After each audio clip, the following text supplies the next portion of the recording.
Friends, આજે આપણે રક્ષાબંધન માટેની એક સ્પેશિયલ મીઠાઈ બનાવવાના છીએ. ગેસ ઉપર એક વાસણમાં મેં 1 લીટર જેટલું દૂધ લીધું છે અને દૂધ છે એ ફૂલ ફેટવાળું દૂધ લેવાનું છે. હવે એમાં આપણે મિલ્ક પાવડર ઉમેરશું. એ અડધો કપ મિલ્ક પાવડર છે એને આપણે ઉમેરવાનો છે અને સારી રીતે મિક્સ કરી દેવાનો છે. તો આપણે આવી રીતે તાવીથો હલાવી અને બધો જ પાવડરને દૂધમાં મિક્સ કરી દેશું. જો તમે જોઈ શકો છો, આપણે 20 મિનિટ થઈ છે અને ફૂલ ગેસ ઉપર આપણે ઉકાળ્યું છે. તો આટલું ઘાટું થઈ ગયું છે. હવે આ ટાઈમે થોડી વાર માટે ગેસને સ્લો કરી દેવાનો છે અને અડધો કપ આપણે મિલ્ક પાવડર નાખેલો હતો 1 લીટર દૂધે, તો અડધો કપ આપણે ખાંડ નાખશું અને સારી રીતે ખાંડને આમાં ઓગાળશું અને મિક્સ કરશું. ફરી પાછો આપણે ગેસને ફૂલ કરી દેશું. થતાં આપણે અડધો કલાક જેવો સમય લાગ્યો છે. હવે એમાં 1 ચમચી જેટલું તમારે ઘી એડ કરવાનું છે અને મિક્સ કરી દેવાનું છે અને સારી રીતે મિક્સ કરી અને એક પ્લેટમાં લઈ અને ઠંડુ થવા દેવાનું છે. ઠંડુ થાય પછી એક બીજા વાસણમાં લઈ અને હાથની મદદથી હાથમાં ઘી લગાવી અને હાથની મદદથી આવી રીતે આમ થોડુંક મસળવાનું છે. હવે આપણે આના 2 સરખા ભાગ કરવાના છે અને એક ભાગને આમ સાઈડ પર રાખી અને એક ભાગમાં આપણે 5 કપ જેટલી તૂટી ફૂટી લીધી છે. કલર તૂટી ફૂટી છે, તમે આનાથી ઓછી પણ લઈ શકો છો. મેં અત્યારે 5 કપ લીધી છે અને આને આમાં મિક્સ કરી દેવાની છે. તો જુઓ, આવી રીતે આમ મિક્સ કરી દેશું આપણે. હવે તૂટી ફૂટી આને મિક્સ થઈ ગઈ છે. તો આવી રીતે ગોળો બનાવી અને એક ડીશમાં રાખી દેશું. અને હવે બીજો ભાગ છે એમાં આપણે કોકો પાવડર નાખવાનો છે. ચોકલેટ પાવડર કે કોકો પાવડર કોઈ પણ નાખવાનો છે. તો 1 ટેબલ સ્પૂન જેટલો મેં ચોકલેટ પાવડર લીધો છે. હવે આપણે એને આમાં મિક્સ કરવાનો છે. આ ચોકલેટવાળું મિશ્રણ પણ આપણું તૈયાર છે.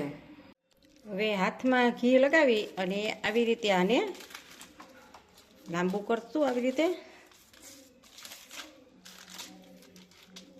જો આવી રીતે આમ હાથની મદદથી તમારે પોલું પોલું કરવાનું છે અને થોડીક લંબાઈ વધારવાની છે. આપણે આનો આવી રીતે રોલ બનાવી લીધો છે અને આપણે એને દૂર મૂકી દેશું. હવે આપણે આ ચોકલેટવાળાને લેશું અને એને હાથની મદદથી આવી રીતે આમ લાંબુ કરશું. ઉપર એક બીજું પેપર મૂકી અને જેટલું આપણે વણાય એટલું વણશું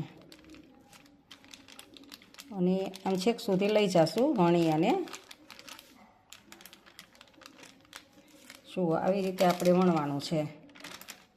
હવે આપણે આને વણી લીધું છે. તો જે આ સાઈડ ઉપર મૂકેલું હતું એને પેપર સહિત જ આમ લેવાનું છે અને પેપર દ્વારા જ આવી રીતે આમ લેશું આને, જેથી કરીને આસાનીથી આવી જાય. અને આવી રીતે આમ પેપરથી જ આમ લેતું જવાનું છે. જુઓ, આવી રીતે આમ ઉચકાવતું જવાનું છે અને રોલ વાળતો જવાનો છે. વચ્ચે તૂટી ફૂટીવાળું રહી જાય અને ઉપર ચોકલેટવાળું રહે એ રીતે તમારે રોલને વારી લેવાનો છે. અને હવે આવી રીતે આમ તમે હાથની મદદથી કરી શકો છો. જુઓ, આવી રીતે આમ કરી દેવાનું. હવે આપણે પેપરમાં ફિટ કરી દીધો છે. તો આને ફ્રીઝરમાં નહીં પણ ફ્રીજમાં 1 કલાક માટે સેટ થવા મૂકશું. આપણે ફ્રીજમાં સેટ થવા માટે મૂકેલું હતું, એ સેટ થઈ ગયું છે. હવે તો આવી રીતે આપણે રોલને ખોલશું. હવે આપણે આના કાપા કરશું. તો તમારે જેવડા કાપા કરવા હોય એ રીતે તમારે આવી રીતે આમ કરવાના છે. તો જુઓ, હું આવડા કરું છું.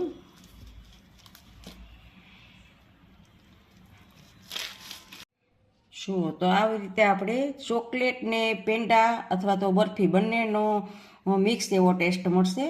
તો આવી રીતે તમે રક્ષાબંધનમાં પણ આ મીઠાઈ તમે કરી શકો છો. આવી રીતે આપણે પ્લેટમાં ગોઠવશું. તો આ રક્ષાબંધન માટેની સ્પેશિયલ મીઠાઈ તૈયાર છે. જો તમને ગમે તો લાઈક, શેર અને સબસ્ક્રાઈબ કરજો.